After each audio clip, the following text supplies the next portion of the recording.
Hello friend, higher education Madhya Pradesh YouTube channel पर आप सभी का स्वागत। इस वीडियो के अंतर्गत आपको BA, BSc, BCom second year vocational course व्यक्तित्व विकास की महत्वपूर्ण प्रश्नोत्तरों के बारे में बताया गया। वीडियो को लास्ट तक ज़रूर देखना। इसके पहले के वीडियो आप हमारी प्लेलिस्ट में जाकर देख सकते हैं। इकाई 3 व्यक्तित्व विकास के उभरते क्षेत्र। इसमें पहला क्वेश्चन है, बुद्धि से आप क्या समझते हैं, इसकी परिभाषाएं लिखिए अथवा बुद्धि का अर्थ स्पष्ट कीजिए तथा उसकी प्रमुख विशेषताएं बताइए। तो इसका उत्तर है बुद्धि। यहाँ पर आपको बुद्धि के अर्थ के बारे में बताया गया है। इसके बाद में कुछ परिभाषाओं का उल्लेख किया गया है।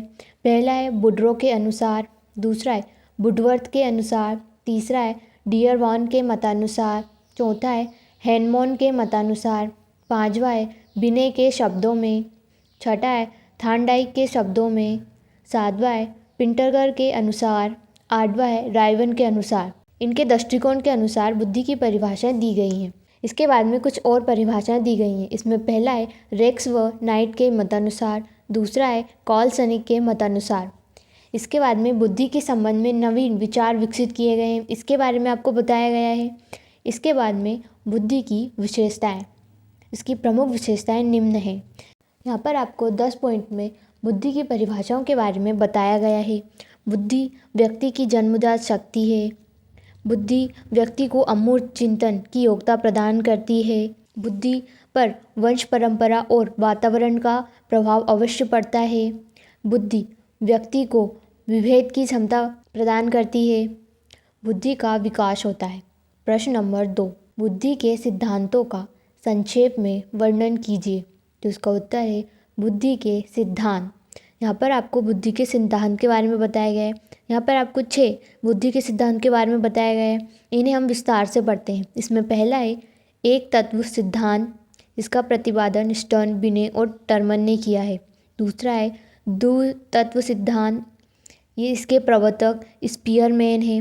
इनके अनुसार बुद्धि के 2 खंड हैं। पहला है सामान्य तत्व, इसकी विशेषताएं बताई गई हैं। इसके बाद में विशेष तत्व, इसकी विशेषताएं आपको बताई गई है, उदाहरण द्वारा समझाया गया है यहाँ पर आपको। तीसरा है समूह तत्व सिद्धांत या 3 तत्व का सिद्धांत। चौथा है बहुमानसिक योग्यता का सिद्धांत, इसका प्रतिपादन केली और थर्स्टन ने किया है। इसके बाद में 5वां है बहुतत्व सिद्धांत, इसका प्रतिपादन गॉडफ्रे थॉमसन ने किया है।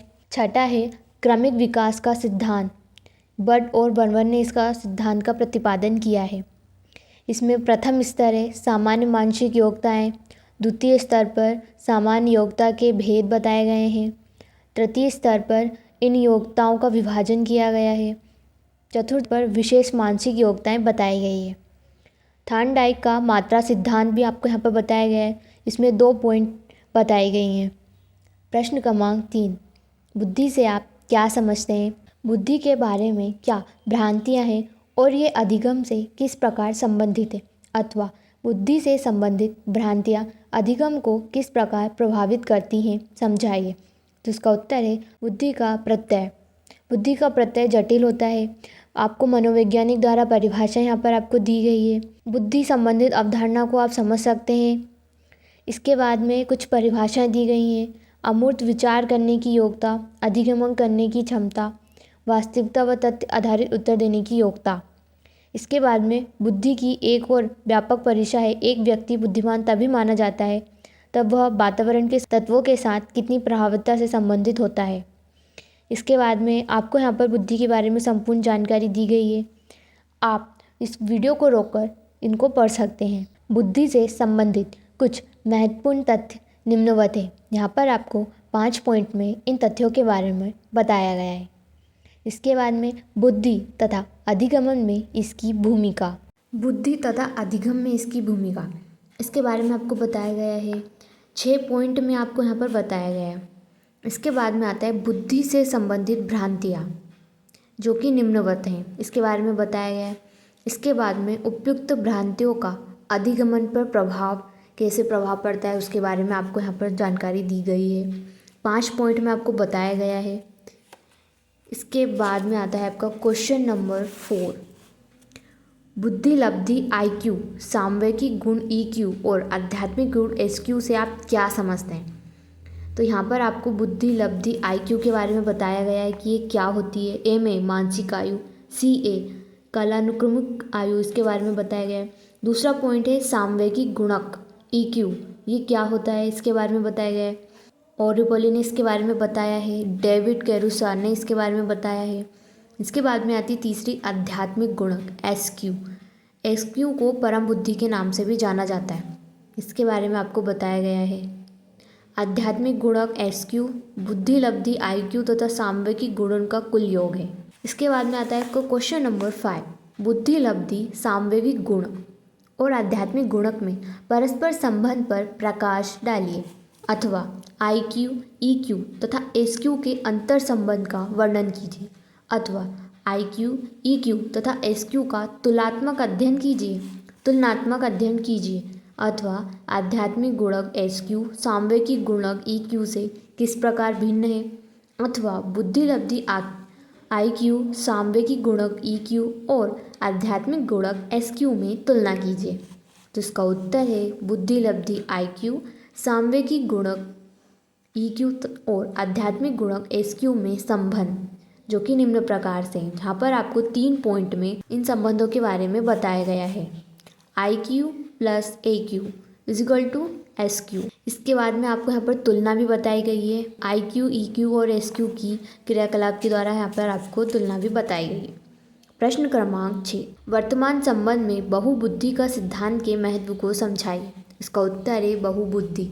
वर्ष 1983 में हॉवर्ड गार्डनर ने प्रारंभ में 7 प्रकार की बुद्धि को बहुबुद्धि के सिद्धांत में पहचाना, इसके बारे में आपको बताया गया है। इस सिद्धांत को हम निम्न तालिका द्वारा बहुबुद्धि के क्रियाकलाप स्वरूप को दर्शा सकते हैं। इसमें बुद्धिच्छेद, शाब्दिक भाषा विज्ञान, तार्किक, गणितज्ञ, स्थानिक, शारीरिक, गत्यात्मकता, संगीतात्मक, अंतःवैयक्तिक, प्रकृतिवादी और अस्तिवादी उदाहरण के माध्यम से इन सभी के बारे में आपको यहाँ पर बताया गया है। इसके बाद में प्रश्न क्रमांक 7, बुद्धि परीक्षण के कितने प्रकार हैं, उनकी क्या उपयोगिता है अथवा बुद्धि परीक्षण के कौन कौन से प्रकार हैं, कुछ बुद्धि परीक्षाओं का वर्णन कीजिए अथवा बुद्धि परीक्षण की आवश्यकता, प्रकार एवं उपयोगिता का संक्षेप में उल्लेख कीजिए। इसका उत्तर है बुद्धि परीक्षणों के प्रकार और उनकी उपयोगिता, इसके बारे में आपको यहाँ पर बताया गया है। इसके बाद में बुद्धि परीक्षाओं के प्रकार 2 प्रमुख वर्गों में विभाजित किया गया है। पहला है व्यक्तिगत बुद्धि परीक्षा, दूसरा है सामूहिक बुद्धि परीक्षा। इसके बाद में मौखिक या भाषा संबंधी परीक्षा तथा क्रियात्मक और भाषा रहित परीक्षा। इसके बाद में भाषात्मक परीक्षा, इसके बारे में आपको बताया गया है। दूसरा है क्रियात्मक परीक्षा, इसके द्वारा मूर्ति बुद्धि की परीक्षा ली जाती है। बुद्धि परीक्षाएं, इसमें पहला है बिने साइमन की बुद्धि स्केल। इसका सर्वप्रथम सफल प्रयास अल्फ्रेड बिने ने किया था। इसके बाद में दूसरा है स्टैनफोर्ड बिने स्केल। यह स्केल 2 से 14 वर्ष के बच्चों के लिए बनाया गया है, इसके बारे में बताया है। इसके बाद में तीसरा है पोर्टियस भूल भुलैया परीक्षा। यह परीक्षा 14 वर्ष तक के बालकों के लिए तैयार की गई। चौथा है वेशलर वैल्यू परीक्षा। यह 10 से 60 वर्ष तक की आयु के लोगों की बुद्धि परीक्षा के लिए निर्मित की गई है। पांचवा है सामूहिक भाषात्मक परीक्षा। इसके अंतर्गत आर्मी अल्फा परीक्षा तथा सेना सामान्य वर्गीकरण परीक्षा प्रमुख है। इसके बाद में छठा है सामूहिक क्रियात्मक परीक्षाएं, आर्मी बीटा टेस्ट व शिकागो क्रियात्मक परीक्षा। इन सभी के बारे में आपको बताया गया है। प्रश्न क्रमांक 8, बुद्धि परीक्षण के आधार पर छात्रों का वर्गीकरण किस प्रकार किया जाता है, संक्षेप में बताइए अथवा बुद्धि लब्धि से आप क्या समझते हैं, बुद्धि परीक्षाओं की उपयोगिता का वर्णन कीजिए। उत्तर, बुद्धि के आधार पर छात्रों का वर्गीकरण। इसमें पहला है बिने साइमन ने बुद्धि परीक्षणों का निर्माण किया। इसमें पहला है मानसिक आयु, दूसरा है बुद्धि लब्धि IQ। टर्मन के परीक्षण आपको यहाँ पे बताए गए हैं। बुद्धि IQ ज्ञात करने का सूत्र यहाँ पर आपको बताया गया है, उदाहरण के द्वारा बताया गया है। इसके बाद में टर्मन ने बुद्धि लब्धि का वर्गीकरण निम्नानुसार किया, इसके बारे में बताया है।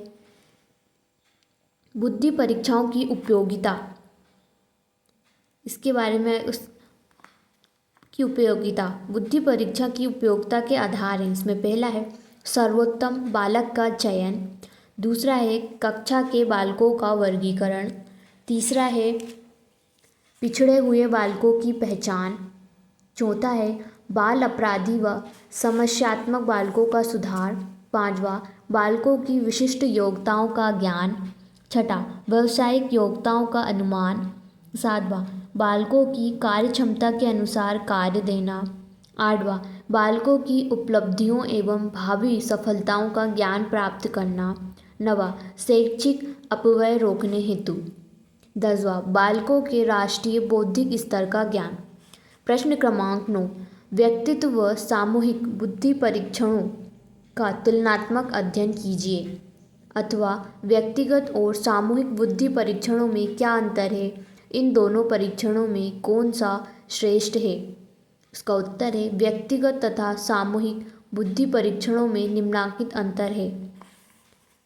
यहाँ पर आपको एक तरफ व्यक्तिगत बुद्धि परीक्षण और दूसरी तरफ सामूहिक बुद्धि परीक्षण के बारे में बताया गया है। 14 पॉइंट में इनके अंतर के बारे में आपको बताया गया है। आप वीडियो को रोककर इन सभी को ध्यान से पढ़ सकते हैं। प्रश्न क्रमांक 10, सृजनात्मकता का अर्थ स्पष्ट कीजिए तथा उसकी प्रमुख परिभाषाएं लिखिए, अथवा सृजनात्मकता से आप क्या समझते हैं, इसकी प्रमुख विशेषताओं का उल्लेख कीजिए।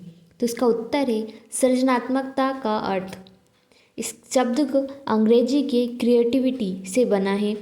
इसके कई अर्थ हैं, सृजन करना, उत्पन्न करना, रचना करना, खोज करना, इसके बारे में आपको बताया गया है। इसके बाद में सृजनात्मकता की परिभाषाएं, यहाँ पर आपको कुछ परिभाषा दी गई है। इसमें पहला है स्टेन के अनुसार, दूसरा है अमेरिकी कवि रॉबर्ट फॉस्टर ने के अनुसार, तीसरा है मैटकिन के शब्दों में, चौथा है जेम्स ट्रेवर के अनुसार, पांचवा है सी.वी. गुड के शब्दों में। इसके बाद में उपयुक्त परिभाषाओं के आधार पर सृजनात्मक की निम्नलिखित विशेषताएं बताई गई हैं। आपको यहाँ पर 5 पॉइंट में इसकी विशेषताओं के बारे में बताया है। जे.पी. गिलफोर्ड के अनुसार सृजनात्मकता के 4 प्रमुख तत्व हैं। पहला, तत्कालीन स्थिति से परे जाने की योग्यता, दूसरा समस्या की पुनर्व्याख्या, तीसरा सामंजस्य, चौथा दूसरों के विचारों में परिवर्तन करना। इन सभी के बारे में आपको यहाँ पर बताया गया है। प्रश्न क्रमांक 11, सृजनात्मकता का क्या महत्व है समझाइए, अथवा शिक्षा में सृजनात्मकता के महत्व को स्पष्ट कीजिए, अथवा सृजनात्मकता का क्या अर्थ है, शिक्षण में इसका क्या महत्व है। इसका उत्तर है सृजनात्मकता का महत्व निम्नलिखित बातों से स्पष्ट होता है। यहाँ पर आपको 12 पॉइंट दिए गए हैं, इनसे इसके महत्व के बारे में बताया गया है।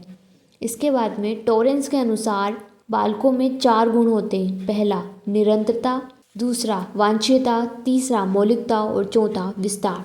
इसी के साथ हमारी इकाई 3 समाप्त होती हैं। इसके पहले की 2 इकाई के पार्ट आप हमारी चैनल की प्लेलिस्ट में जाकर देख सकते हैं, और ऐसे ही और भी सब्जेक्ट के सिलेबस के वीडियो के लिए आप हमारी चैनल को सब्सक्राइब ज़रूर करें।